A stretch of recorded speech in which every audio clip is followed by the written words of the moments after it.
你係咪有以下嘅情況？揾唔到人生方向，成日都俾情緒影響到生活，成日都覺得自己開心唔到，冇乜自信，又冇乜價值感，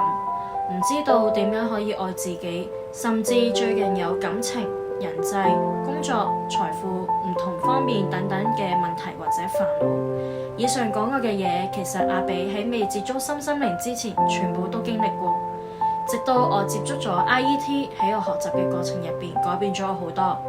初阿比其實同大家嘅諗法都一樣，究竟乜嘢係 IET？ 靈性吸塵機係咪真係吸到我嘅負能量？我自己就係一個實實在在嘅例子，由情緒病走出，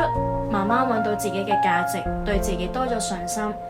甚至而家創立咗 My Healing，認識到大家，幫助到大家。有時可能你會覺得呢啲嘢暫時影響唔到我住啦，我拖住先或者唔做住都得啦。其實當你影響到你日常生活嘅時候，例如吸到奇怪嘅爛桃花，突然工作好唔順利，突然之間負能量好似好多，呢啲唔同嘅情況嘅時候，其實你都會覺得好辛苦，因為除咗生活突然之間所有嘢好唔順利之外，情緒波動都非常之大。上次同大家分享過究竟乜嘢係大天使，而 IET 正就係同9位大天使有關嘅，運用咗9位大天使嘅能量，能夠幫到我哋嘅嘢有以下，譬如釋放被壓抑喺我哋身體同埋心靈上嘅負面情緒同埋記憶，加強咗自我嘅幸福，令我哋相信自己係值得同埋有充滿愛嘅生活。釋放以往嘅創傷，例如喺原生家庭或者係過往唔同一啲唔好嘅感情經歷，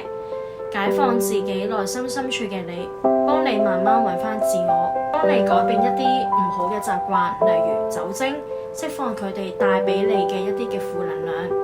睇到呢度，如果你而家都係身處喺負面嘅情緒入邊，好歡迎你嚟揾我感受下 IET天使綜合能量療法嘅神奇力量，幫你逃脫困境。下集再見，拜拜。